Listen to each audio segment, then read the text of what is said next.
हम भी एक समय से बैलेंस के घर आए, लेकिन शक लोकतंत्र सवाल उठेंगे। हमें लगा खाली ईवीएम से छेड़खानी है, फिर हमारा ध्यान दिलाया गया राहुल गांधी जी को कि खाली ईवीएम में अब इनको पता लग गई, पूरी तरह से खेल में बेनकाब हो गए, अब कभी भी इनकी चोरी पकड़ी जा सकती है। इसलिए अब इन्होंने दूसरा खेल शुरू किया है। वो दूसरा खेल एसआईआर वोटर लिस्ट, वोट काटना, वोट अपने मुताबिक बनाना, कहीं परिसीमन 2001 को आधार बनाना जम्मू कश्मीर और कहीं 2011 को असम में परिसीमन को, जनगणना को परिसीमन का आधार बनाना और अपनी सीटों को खुला के। राहुल गांधी जी के साथ माफी चाहूंगी, मुझे नहीं मालूम देश का मीडिया, आपकी बात नहीं कर, देश का मीडिया क्यों नहीं खड़ा जब देश की मीडिया के सामने राहुल गांधी जी ने इंदिरा भवन में बैठकर हरियाणा के अंदर 25 लाख फर्जी वोटों को सामने लाकर खड़ा कर दिया था।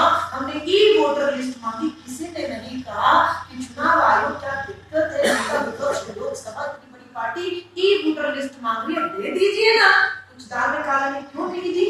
और फिर भी हम रुके नहीं ई वोटर लिस्ट के उसमें, हमने फिजिकली लिस्ट कागज लिए 6-8 महीने वाला एक कार्यकर्ता फोटो को, नाम को, पिता के नाम, घर के नाम को, जीरो पता, ये वो मिलाता रहेगा। पता लगा जिस हरियाणा में हमारी सरकार बन रही थी, उस सरकार को हमसे 22,000 वोट का अंतर है।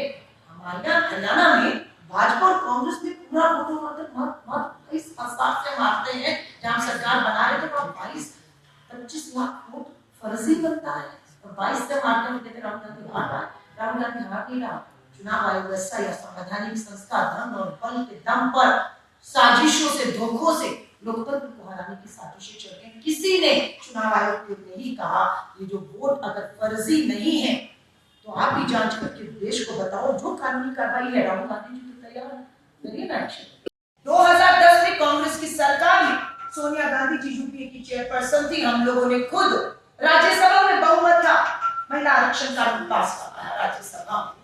लोकसभा में बहुमत नहीं था, सहमति नहीं बन पाई, बिल पास लोकसभा में नहीं। लेकिन 2014 में केंद्र में भाजपा की सरकार आते ही हमें लगा कि महिला आरक्षण कानून पे महिलाओं के वोट लेकर सरकार आई है। तो 2014 में लगभग 12 साल पहले महिला विरोधी भाजपा सरकार की होती तो ये आरक्षण कभी लोकसभा में पूर्ण बहुमत से पास होकर लागू हो गया होता और आधी आबादी आज विधायक सांसद बनकर इसी तरह बैठी होती अपनी आवाज को बुलंद। भाजपा ने 2014 में नहीं होने दिया। 2014 के बाद 2019 का चुनाव भी भाजपा की महिला विरोधी सरकार ने इसे लोकसभा में बिल पास किया। 2024 का तीसरा चुनाव जब भाजपा को जाना था तो उनको पता लग रहा था कि अब बहुमत नहीं मिलेगा, अब ये सरकार बैसाखियों पर आ सकती है, और हमने दबाव बनाया। तो 2023 नारी शक्ति वंदन अधिनियम कानून कांग्रेस और विपक्ष के दबाव में भाजपा को लाना पड़ा और हम सबने मिलकर उसको पास करा।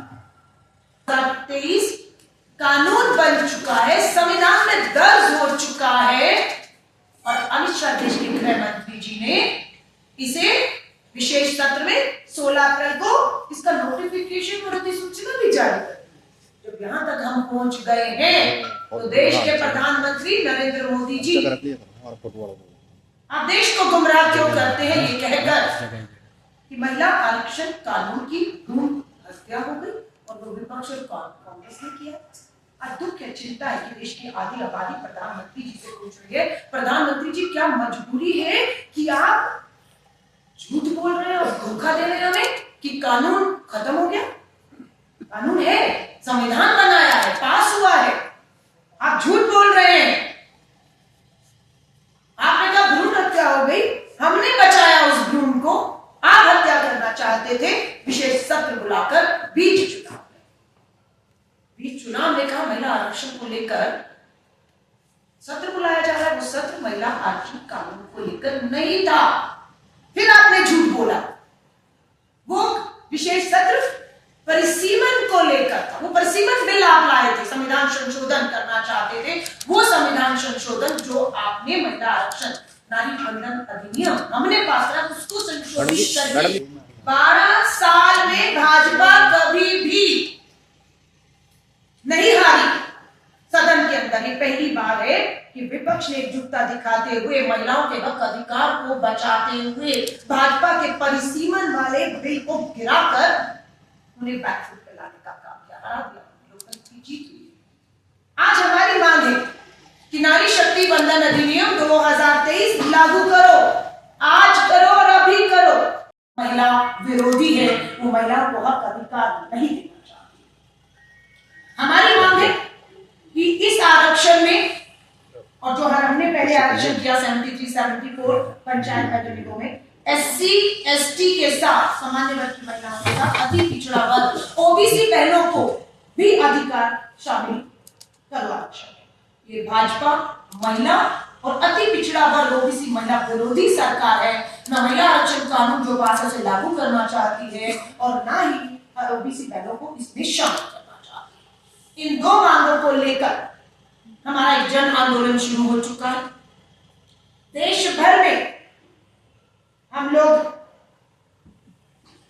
पोस्ट कार्ड अभियान की शुरुआत कर रहे हैं। ये देश भर में शुरू हो चुका है। 10 लाख बहनें जुलाई में मॉनसून का सत्र होना है।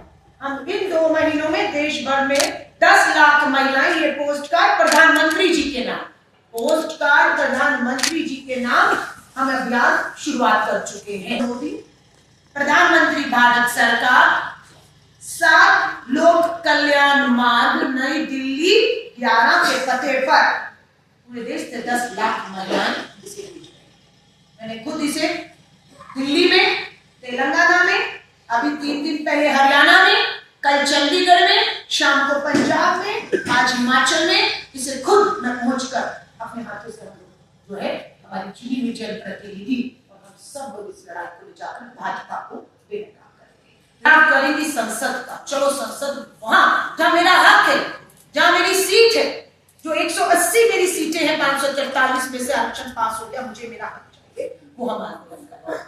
आज हम लोग हस्ताक्षर अभियान की भी शुरुआत कर रहे हैं।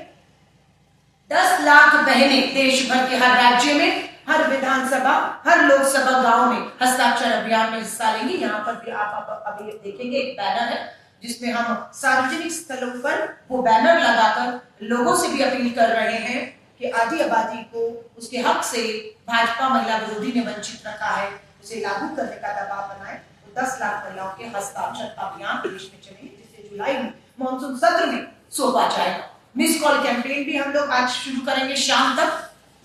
चलो संसद के नारे से हम घेराव करेंगे। 2011 के बाद 21 में जनगणना होनी थी। भाजपा की सरकार ने 21 में 10 साल बाद होने वाली जनगणना क्यों नहीं कराई, आज देश पूछ रहा है। उसके बाद 26 में जनगणना हमने दबाव बनाया, खाली जनगणना नहीं, जातिगत जनगणना होनी चाहिए। झुकना पड़ा और माना जातिगत जनगणना होगी। जब 26-27 में जातिगत जनगणना हो रही है तो 11 की जनगणना को आधार क्यों भाजपा बनाना चाहती है? इसको दिख रहा है कि 11 में शायद इनको लाभ होगा। अगर 26-27 की जनगणना आधार बनी तो भाजपा के नाम से सरकार जा सकती है, इसलिए वो इस तरह से कर रहे हैं।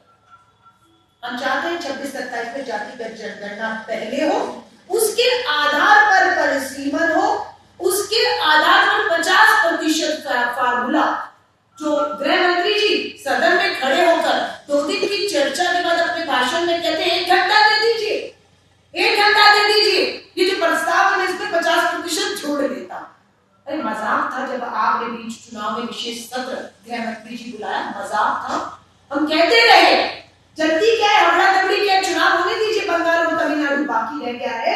आपने चुनावी लाभ के लिए जो बंगाल में आपको दिख भी रहा है, इन्होंने विशेष सत्र बुलाकर हबड़ा दबड़ी में बिना सर्वदलीय बैठक बुलाया, बिना प्रस्ताव तैयार किया है, बिना प्रस्ताव पे चर्चा के विशेष सत्र बुला दिया और फिर कहते 1 घंटा दे दीजिए।